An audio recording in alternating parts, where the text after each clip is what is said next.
Our readings are taken from the New Revised Standard Version of the Bible. Listen for the word of God for us today from Exodus chapter 20, verses 8 through 11. Remember the Sabbath day and keep it holy. For 6 days you shall labor and do all your work.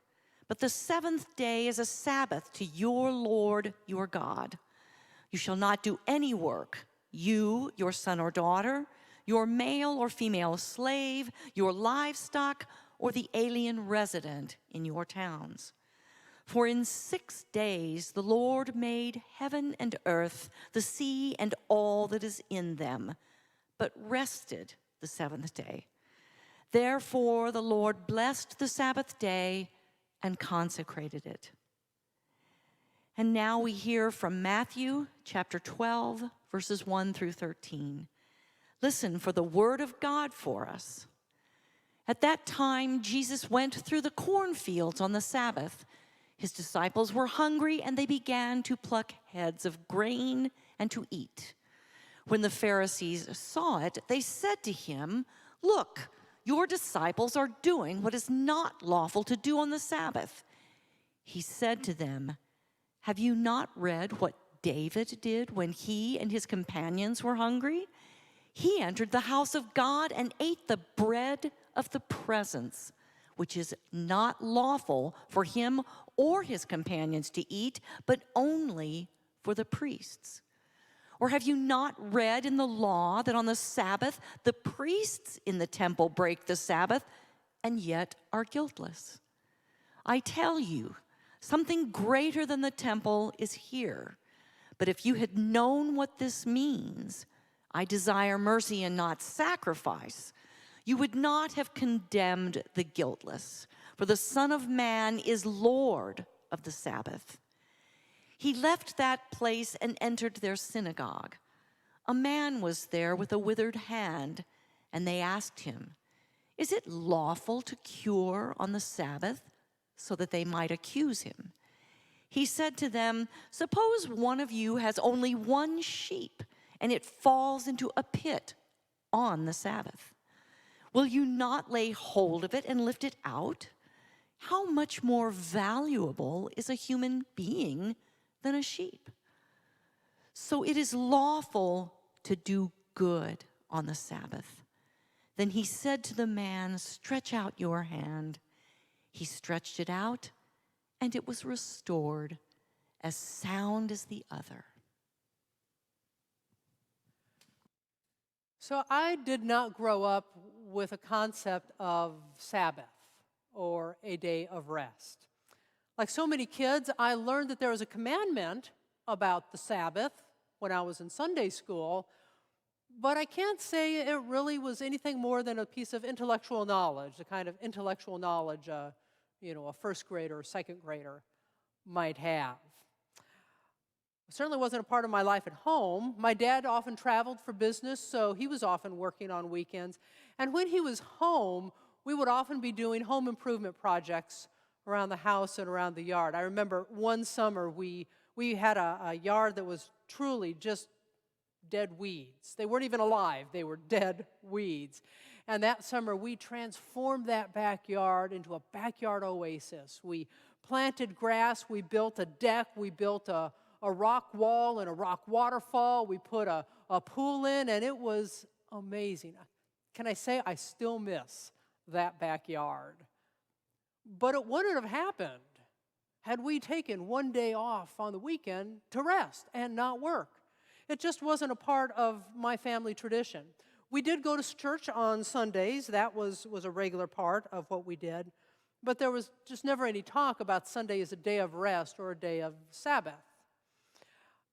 I'd probably have to say the first time it really entered my consciousness as something that might affect my life was when I was in college. And that's because Boston still had blue laws. And some of you know what that means. Those were laws that basically said that with a few exceptions, businesses are closed on Sunday. So I get to college, I'm setting up my apartment, I'm getting ready to make a life there, and I can't do anything on Sunday. Now, did I say, this is awesome. I actually have a day where I don't have to do anything. No, I think I was really just more annoyed that I couldn't buy my groceries on Sunday. You see, we have been shaped by a 7-day week, or maybe I should say a 7-day work week, where our value is measured by what we produce, where overworking is expected, and if we aren't playing the martyr and bragging about how we have no time and how we are carrying the weight of the world on our shoulders, then we're just slackers. Obviously, we are not earning our keep and our way in this world. By the way, I'm not just talking about adults. Have you seen the schedules of some of our high school kids?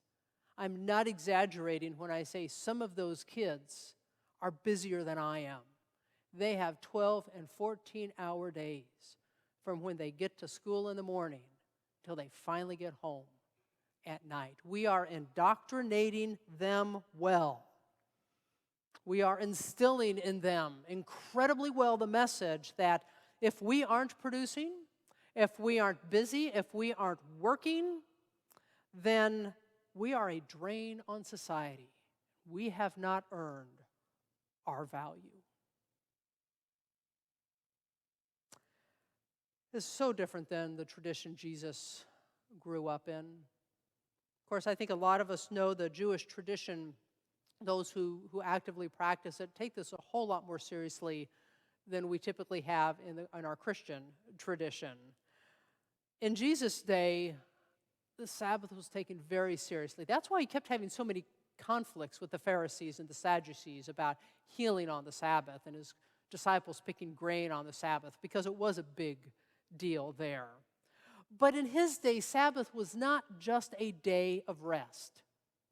It was a day of harmony. Rabbi David Rosenfeld says, God spent the 6 days of creation molding and framing the world. When the Sabbath arrived, God rested. God no longer had to create. God no longer had to exert God's mastery and force God's mark on the world in order to make it function.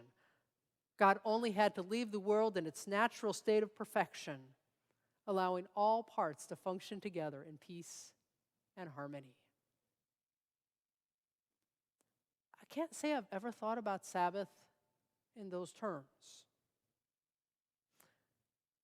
In the Jewish tradition, and even in Jesus' day, the tradition he was raised in, the Sabbath was a day when the world was allowed to be as it intended. It was a day when human beings were allowed to be as they were intended.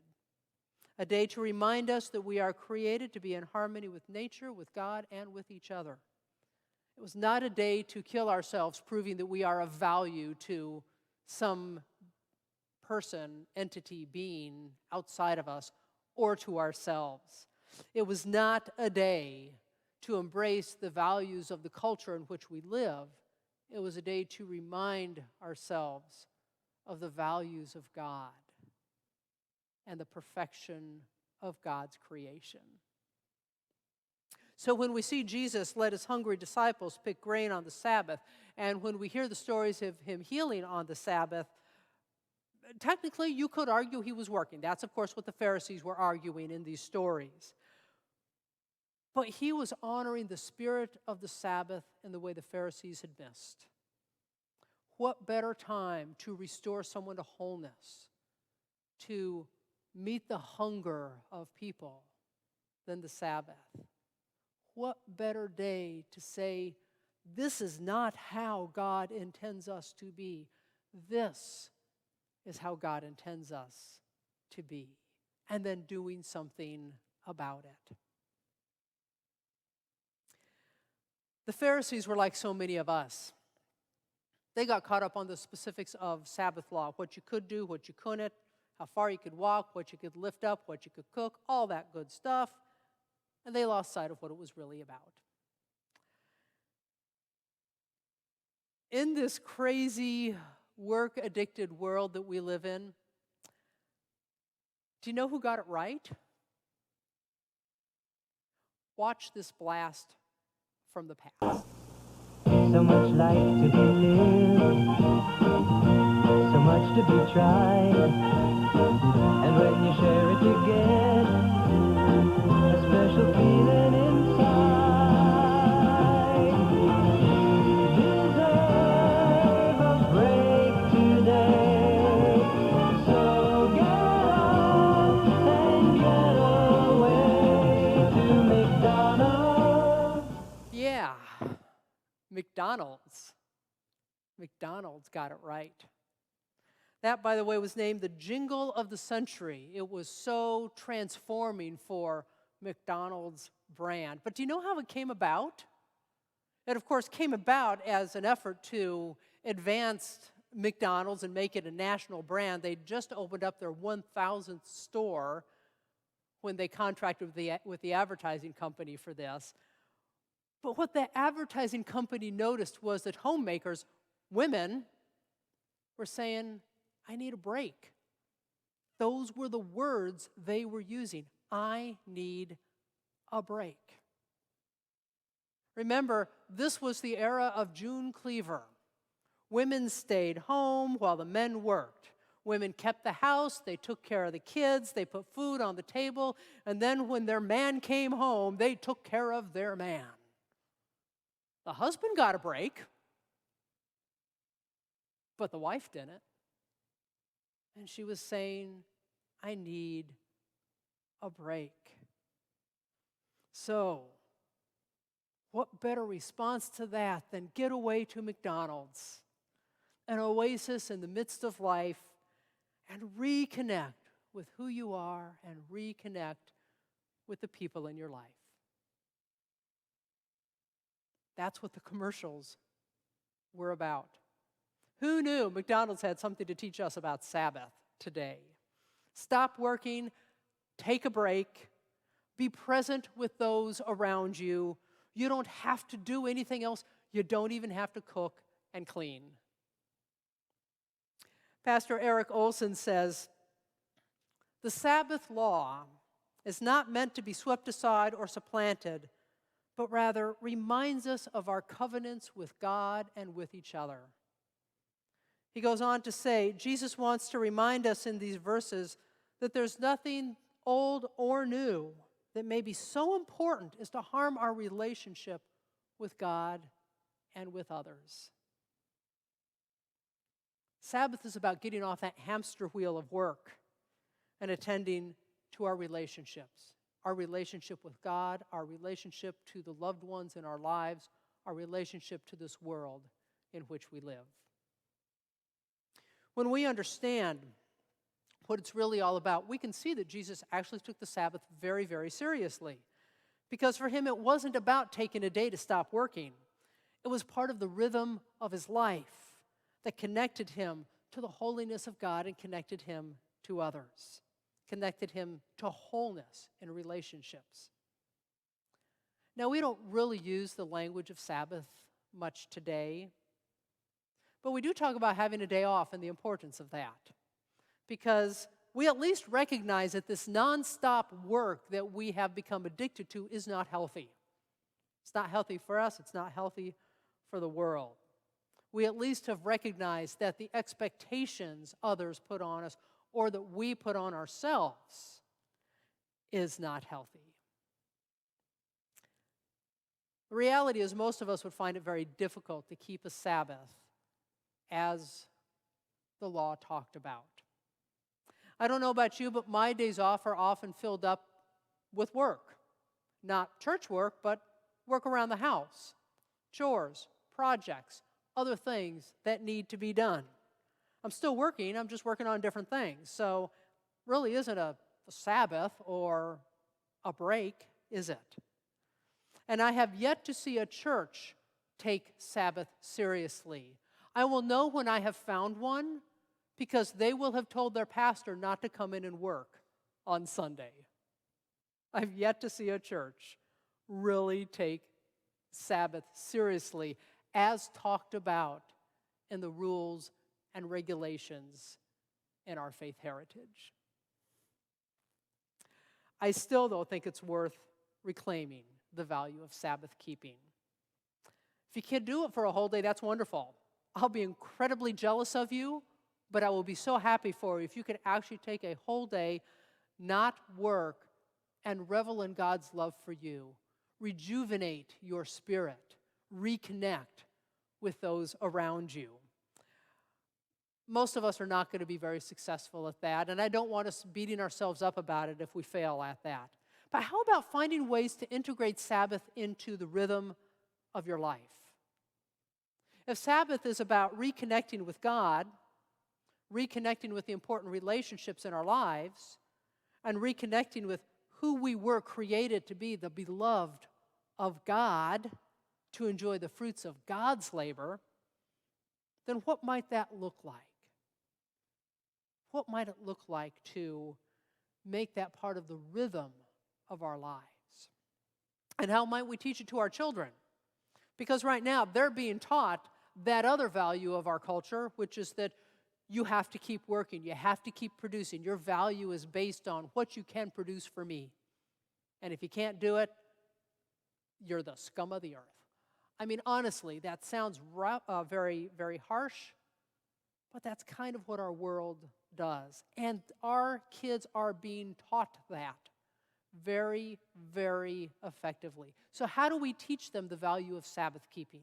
How do we teach them that their worth is not measured by what they produce? And how do we teach them that other people are not things to be consumed, commodities to be consumed? Well, I think there's many ways we could do this. One way, I think a lot of you probably try to practice a little bit, and that's getting together for family meals. For some families, it's one day a week. This day, everyone will be home for dinner. Maybe it's breakfast. Who knows? It's whatever works with your schedule. But here's the point. You put your phones down. You turn off the TV. You turn off the tablet. And you are truly present there for each other. You are listening to each other. You are responding to each other. You are sharing with each other. You are attending to those relationships that are most important to you. Didn't we just learn that that's part of what Sabbath is? How about reminding ourselves that we have all the time in the world we need to do what we need to do? The question is how are we prioritizing the things we fill that time with? Will you prioritize your time with God? Will you prioritize your time with your family or your friends or your spouse? Will you prioritize taking time to connect with your neighbors or meeting new neighbors? Will you prioritize being present and not multitasking and celebrating the uniqueness of each human being? We have all the time in the world. The question is how are we prioritizing its use in a way that supports the values of our culture or in a way that supports the value of Sabbath keeping? Here's another question for you. What demands on your time have you let get in the way of your relationships with others? It's another question of priorities. What are we giving our time to? Are those demands self-imposed? Reality is oftentimes they are. What if we stop imposing those demands on ourselves so that we can take time for Sabbath keeping? Do you allow yourself to be interrupted by the needs of others?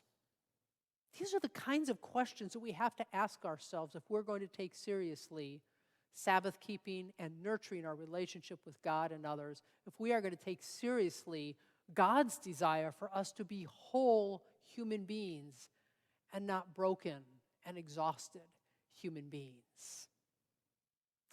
Erin Wathen, in her book, More Than Words, 10 Values for the Modern Family, says, Sabbath is not just rest, it's people. Let me say that again. Sabbath is not just rest, it's people. It is getting out of the rut of our stuff and our work and even the weight of our past hurts and disappointments and opening ourselves up to connection. Jesus demonstrated that the Sabbath is about healing and wholeness and connection. Finding harmony in our relationships with God and with each other. It's about being restored to wholeness, body, mind, and soul. It's a rhythm of life. It's not a day of the week. So if you need a break, hey, if McDonald's works for you, go to McDonald's. But if you need a break, if you need to rediscover yourself, rediscover the Sabbath. Learn the holy rhythms that will fill and renew you for the week, that will fill and renew you for the work at hand. Learn those rhythms that will nurture those important relationships in your life and that will nurture your relationship with God. It may look like a different kind of Sabbath keeping than what you've always heard about, but it's the most important kind.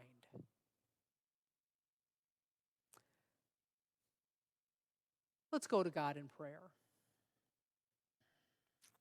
Lord of the Sabbath, you call us to remember who we are, to stop listening to the voices of the world that tell us we are only what we can produce.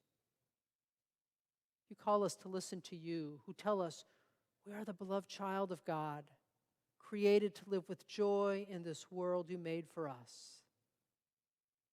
The world may not be perfect anymore, but we can still revel in your goodness and the beauty of those around us and in our own belonging to you. Help us to find ways to learn those holy rhythms in our daily lives that will connect us with you and with each other. May we learn to rest in the midst of all the demands on our lives, and may we find joy in each other when we set aside the expectations of the world. And may we, through the rhythm of Sabbath keeping, find the wholeness and harmony that you have desired for us from the beginning of time. Amen.